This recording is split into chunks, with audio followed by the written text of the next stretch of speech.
All right, good morning everyone. We are going to continue with acids, bases and salts.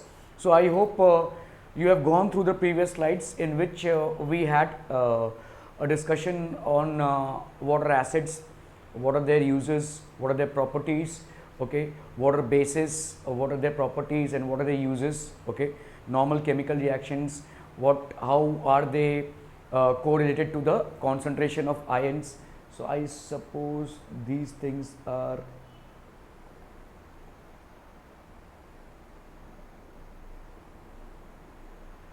just one moment here.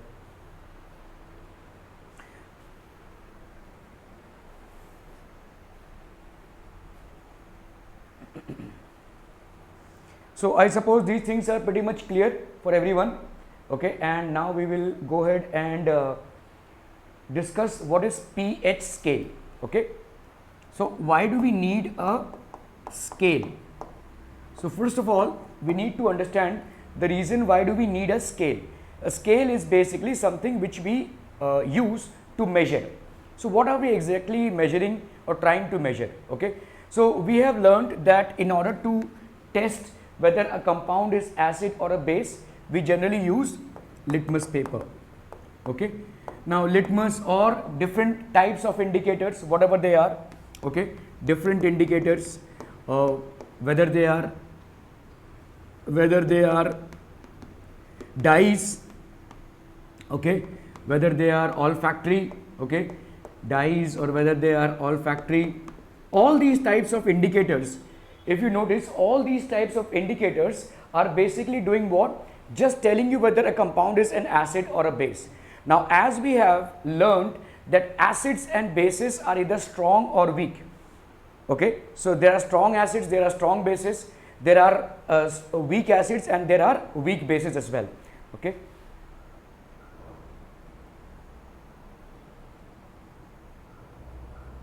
So we need to particularly understand how do we measure the strength, okay. When we say there are strong and weak, both acids and bases, okay, there are strong and weak, both acids and bases. So there has to be something concerned with their strength, and if there is something concerned with their strength, see what we say for strong acids is complete dissociation in aqueous solution, strong bases again complete dissociation in aqueous solution. But how do we measure this strength?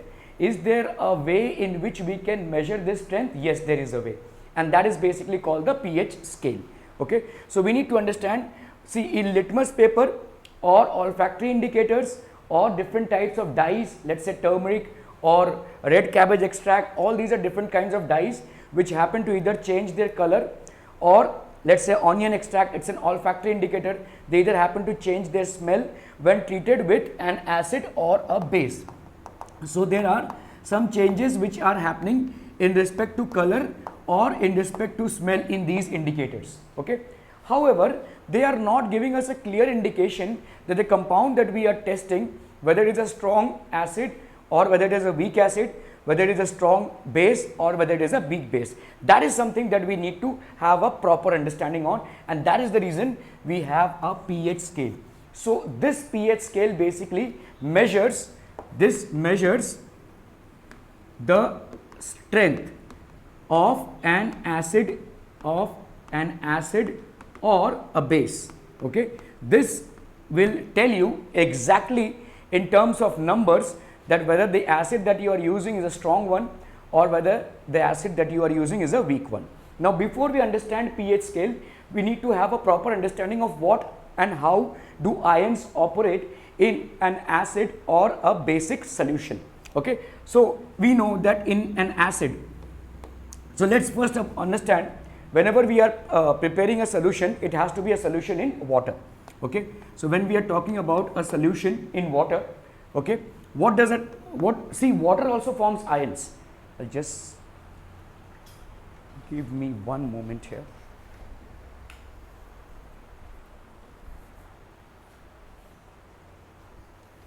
See, water also forms ions, okay.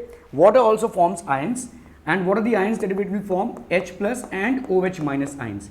However, the number of H plus and the OH minus ions formed are equal. okay, number of H plus and OH minus ions formed are equal, and that is one reason why water is considered as neutral. Okay, water also has ions, H plus and OH minus ions. However, the number of H plus ions and the number of OH minus ions are equal, and that is the reason why water is considered as equal now, or neutral. Okay, now when we add an acid to water, what happens? The concentration of H plus ions increases. Okay, obviously H plus ions will increase. Why? Let's say we have HCl, it will dissociate into H plus and Cl minus ions. Okay, H2SO4, 2H plus and SO4 2 minus ions. Now understand, they are taken in aqueous solutions, which means that they already have H plus and OH minus ions here. Okay, so what will happen? The H plus from here and the H plus from here, okay, the concentration of H plus ions will increase. Same H plus and H plus. This is water basically. Okay, when we are making a solution of an acid in water, what is happening basically? So let's say HCl will form H plus and Cl minus ions. H2O will form H plus and OH minus ions. However, it is considered as neutral. Why? Because the concentration of H plus and OH minus ions is equal. Okay. Now, if you notice, the H plus ions produced here and the H plus ions which are already there in water, they are going to increase the quantity of H plus ions to a significant extent. Okay. So, H plus ions, the concentration of H plus ions in solution increases. It means what? That the concentration of H plus ions is far more than the concentration of OH minus ions. Okay, so it means that in an acid you will have OH minus ions, but the reason why they cannot exhibit themselves is because they are dominated by the number of H plus ions which has increased. Okay, so in an acid is taken in water. Acid, we all know acids and bases, their solutions are taken in water. So obviously in water we have H plus ions already, and in acid we are getting H plus ions. So the quantity of H plus ions is increasing to a huge extent, and this concentration of H plus ions becomes more than OH minus ions, because of which it starts behaving like an acid. Okay, but OH minus ions are present. Okay, so what happens in bases? In bases, what happens is OH minus ions, concentration of OH minus ions is more. I am so sorry. Concentration, so for example, NaOH is a base. When it is dissolved in water, so it will give Na plus and OH minus ions, and water we already know has H plus and OH minus ions. So this OH minus ion and this OH minus ion will add up. Okay, so the concentration of OH minus ions will increase, because of which what will happen? Number of OH minus ions formed are, or rather concentration are greater, or we can say concentration of, this is much greater. Okay, concentration of OH minus ions is much greater than concentration of H plus ions in the solution. Okay, in the solution. Clear? So this was about H plus and OH minus ions as we add acid and bases to water, or water is added to acids and bases. Okay. Now what we need to understand here is that how do we now measure? So in 1909, so it was not long time back, 100 years ago. So in 1909, there was this scientist called Sorensen, and he was a German scientist. He devised a scale which is known as the pH scale. Now understand what P means. P here means potence. Okay, in German it means potence, and H here means concentration of hydrogen ions. Okay, concentration of hydrogen ions. So P here means potence and H here means concentration of hydrogen ions. Okay, just one moment here.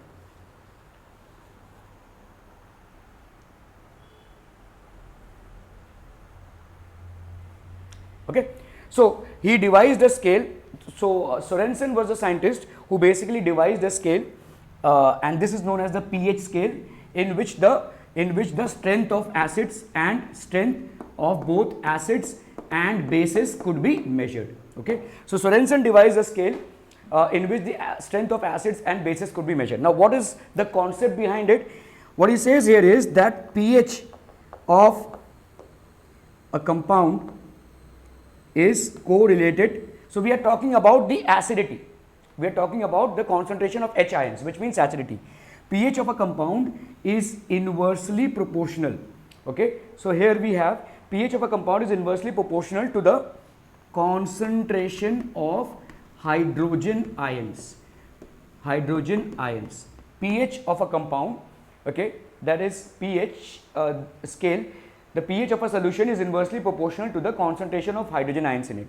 So pH of a solution or a compound, obviously it will be in water, is directly inversely proportional to the concentration of H ions. Inversely proportional to the concentration of H ions. So a solution having low concentration of hydrogen ions has a high pH value. Okay, so if the concentration of H ions is low, a solution having lower concentration of H ions, the pH value will be higher, and a solution having higher concentration of H ions, the pH value will be lower. Are we getting this? Okay. 1909, Sorensen devised a scale which was known as the pH scale.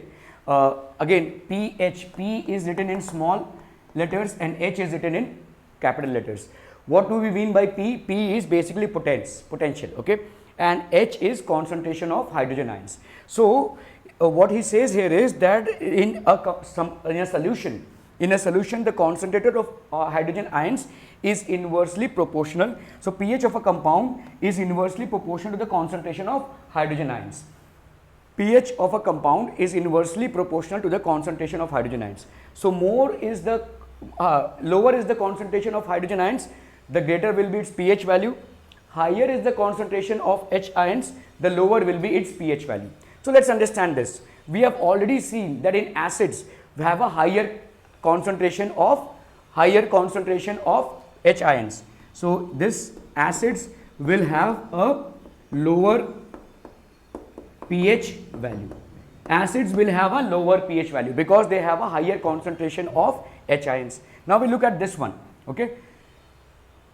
In bases, the concentration of H ions is lower comparatively. So bases will have a higher pH value. Bases will have a higher pH value. Are we clear on this one? Okay. So we will understand the pH scale in detail, but just try to understand the concept out here. First, in water, we take both acids and bases. We always consider solution of acids and bases in water. So water also dissociates into H plus and OH minus ions. However, H plus and OH minus ions are equal in number, because of which water is considered as neutral. Whenever we are adding acid to water, the concentration of H plus ions increases. The moment the concentration of H plus ions increases, okay, what will happen? So OH minus ions are already there, but H plus ions are in excess now as compared to OH minus ions. When we add base to water, what will happen? The OH minus ions of the base and the water both will add up, and hence there will be a significant increase in OH minus ions as compared to H plus ions. So it will no longer be a neutral solution. Okay. So in one case we will have an excess of H plus ions in the case of acids, and the other case, in the case of bases, we will have an excess of OH minus ions.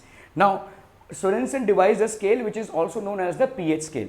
Now these indicators that we have been using so far can just tell us whether a particular solution of a compound is an acid or a base, but they cannot tell us the strengths. Okay.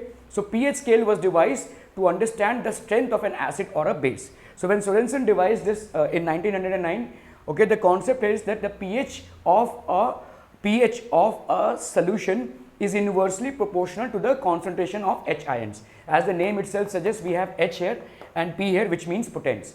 So pH is inversely proportional to the concentration of H ions. So if pH is inversely proportional to the concentration of H ions, what it means here is that if the H ions increase in a compound, If the H ions increase in the compound, then the pH value is going to drop. We know that in cases of acids, the H ions are increasing significantly, so obviously acids will have a low pH value. Okay, in the case of bases, when the H ions drop, okay, see, inverse proportionality means what? Inverse proportionality means that when H increases, we have an inverse proportionality of Hn. So when H increases, pH drops. When H drops, pH increases. Okay, so in the case of bases, when H ions increase, the pH value will H ions decrease, the pH value will increase. Okay, because in bases we have a higher concentration of OH minus ions, so comparatively H ions are lower, the H ions decrease, and hence the pH value increases. So bases will have a higher pH value, bases will have a higher pH value, and acids will have a lower pH value. Acids will have a lower pH value. Okay, this was just a basic concept of what pH is and how did the concept evolve. Okay, the concept is strongly correlated to the fact that water itself dissociates to give H plus and OH minus ions. On that basis, either there is an increase in H plus ions or there is an increase in OH minus ions. However, it is correlated to only hydrogen ions. Okay, it is not correlated to OH minus ions, but in one way or the other it is correlated, but we are just having a measure of the H plus ions in the solution. Okay, so I hope this is clear. We will talk more about pH scale in the next slides, but you can take a snapshot of the same in the meantime. Alright, ladies and gentlemen, we will go ahead with an understanding, as we discussed what was pH in the earlier slide. Okay, we will now discuss how pH is basically helping us in understanding the strength of acids and bases. So we first understood the concept behind pH, we understood why pH is necessary, or what is the mechanism of measuring the pH, and now we will understand pH more in detail. So this is how a pH scale will look like. Although mine is not colored, it will be an absolutely colored structure. Okay, so there will be different colors in all these boxes. Okay, so as we know, okay, pH is basically inversely proportional. pH value is inversely proportional to the concentration of hydrogen ions. pH value is inversely proportional to the concentration of hydrogen ions, which means the greater is hydrogen ions, the lesser will be the value of pH, and the lesser is the concentration of hydrogen ions, the greater will be the value of pH. So in this case, all higher hydrogen ion concentration will have lower pH, which means acids will have lower pH. If we look into this 7, from 0 to 7 we will have all acids. Okay, 7 is basically the point of neutrality, or it is neutral. Okay, anything which is having this 0, 1, 2, 3, 4, 5, 6, okay, anything between 0 and 7 is considered as an acid. Anything, how will we know? Because there are different colors for each of these aspects. Okay, we will discuss about the colors later on, but for the time being, just understand how do we recognize? By their color, and then we give them a definite ranking in the pH scale. Okay, so this is basically, now it's not necessary that it will be 6 exact, it might be 6.1, it might be 6.2, it might be 4.3, it might be 3.5, it can be anything. Okay, so understand, this set of numbers are representing acids. Why? Because pH, as we saw, is inversely proportional to the concentration of hydrogen ions. pH is inversely proportional to the concentration of hydrogen ions. The greater is the concentration of hydrogen ions, which means in acids, the lower will be the pH. So this is a lower pH. Okay, lower pH. Why? Because concentration of hydrogen acids in concentration of hydrogen ions in acids is greater. Okay, so these are pH values of acids. These are pH values of acids. If you look into this, 0, 1, 2, 3 are significantly low. Okay, 0, 1, 2, 3, the acids which are showing these configurations 0, 1, 2, 3 are considered as strong acids. The ones which lie in 4, 5, 6, 7 are considered as weak acids. Okay, as we saw, there are strong acids and weak acids. It all depends upon the dissociation degree. Okay, how much of it, there are strong acids will dissociate completely, whereas weak acids will dissociate partially. Okay, so this is basically representing strong acids and weak acids. This column is going to represent neutral. Most of the neutral compounds, like H2O, water is a neutral compound, Although water forms ions, but it is a neutral compound. Why? Because the concentration of H plus and OH minus ions is equal. So the positive charge of H plus is cancelling the negative charge of OH minus ions, and that's the reason water is neutral. However, it is polar, which means that it forms ions, but these ions are not in a conducting electricity mode, because the concentrations of both positive and negative are same, and hence it is neutral. Any salt, let's say sodium chloride solution, this will also be neutral. Why? Because Na plus and Cl minus, the concentration of Na plus and Cl minus will be equal. Okay, so any salt, let's say KCl, this will also, KCl will also be a neutral salt, right? So why? Because the concentration of K plus and Cl minus ions will also be equal. Okay, so we have here weak acids, we have here strong acids. Now we come to the other. So this is basically neutral part. So we have discussed what are acids, what are strong acids, and what are weak acids. Now we'll come to the neutral part. So neutral part, as we saw, compounds which have equal concentration of both cations and anions. Okay, cations, anions. Okay, even water, that is H plus and OH minus, cations and anions are equal. Now we'll move on to this part. Okay, as we saw, when the concentration of H ions decreases, what will happen? The pH value will increase.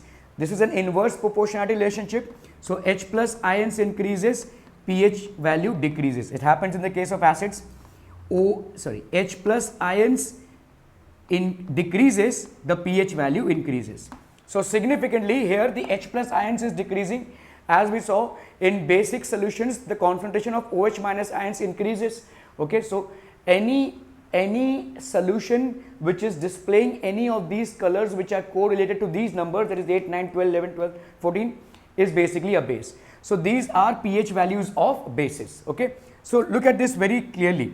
This is strong acid. So in this case, the ones which are, let's say 11, 12, 13, 14, 11, 12, 13, 14, this is a region of strong bases. This is a region of weak bases. These are weak bases. These are basically strong bases. In the same way, these are acids, and we have strong acids, and just one moment here.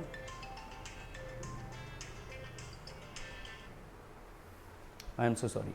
Okay, so we have here strong bases as well. Okay, so increasing acids nature, increasing H plus ions, decreasing OH minus ions. So here we have increasing H plus ions and decreasing OH minus ions. Here we have decreasing H plus ions and increasing OH minus concentration. Okay, so now let's look at the color. So pH is 0, 1, 2, color is dark red. Let's look at the color. 0, we have a specific characteristic color of dark red. 1, we have a specific characteristic color of red. Just one moment here. Okay, so what we were discussing was that all these have specific colors. Okay, so for example, if we have here, the color that will be displayed here is, so we give the numbers as per the colors. The colors are the indicators basically. So the colors here will indicate the number. So if any compound in the pH scale, if it is giving you a dark red, see basically we are going to use a universal indicator. When we pour that universal indicator on a solution, and if we are going to get a dark red color, this will represent 0, which will mean that it is a strong acid. Again, red 1, red 2. So all these basically orange and red. Okay, 3 orange red, 4 orange. So from here to here we have what? Strong acids. 0, 1, 2, 3. These are the regions of strong acids.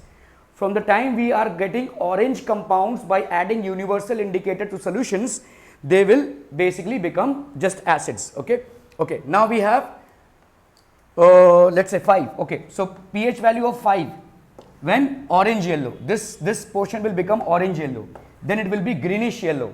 Okay, in 6, and by the time we reach 7, so compounds or solutions which are displaying these colors, let's say orange or orange yellow or greenish yellow, these are basically comparatively weak acids. Okay, in the 7th one we have color green. Okay, now when we move on to 8th, okay, this is greenish blue, the color is greenish blue. Then we have blue. Again we know that these are basically navy blue. All these are basically what? These are basically weak bases. 8, 9, 10, these are weak bases. 11 we have purple, 12 dark purple, then 13 violet and 14 violet. So these are regions of strong acids. These are regions of strong acids. Do you have to remember these colors? Better you do. Okay, just 14 colors. Just remember them, because in we cannot assure you that in objective questions these might be asked. Okay, so have an understanding of these colors. It will help you in your scoring of marks. Okay, so just have a proper understanding of these colors. How are they displayed? Okay, so we are just going to take certain compounds and look at what they are representing. For example, if we have concentrated HCl, we have 0 pH value. Strongest acid, one of the strongest acids, concentrated HCl, and hence we are 0 value. Gastric juice, the juice that is produced in our stomach, this is also a very strong acid, 1.4. They say that the gastric juice that is produced in our stomach is strong enough to melt even iron. Okay, so this is very strong, and hence the inner lining of the stomach is is lined with mucus and all. Okay, which we will study in digestive systems. Okay, so just to nullify the effect, because it's a strong acid, 1.4 is a pretty much strong acid. Lemon juice 2.5. Coffee, don't drink too much of coffee because it has got some amount of acid in it, which is 5.0. Although 5 is considered as weak acid, but still we should consume limited amounts of coffee per day. Milk, again 6.5, very weak acid. Milk basically has lactic acid. Okay, again this should also be consumed in limited proportions. Pure water, you say 7. Milk is almost getting neutral. Okay, saliva that is produced in our mouth before and after digestion. Okay, so there is a saliva which is produced before the meal. So when you see a tasty food, or when you smell a tasty food, there is some amount of saliva which is generated, and this is having 7.4, which is basically basic. If you look at it, it is coming on this side, on the right hand side of 7. Okay, so it has, before meals it has 7.4.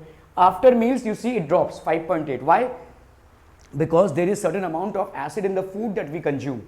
Okay, so there is certain amount of acid that is there in the food that we consume, and hence it was here and now it drops to somewhere here, and that's the reason we should wash or rather brush our teeth regularly.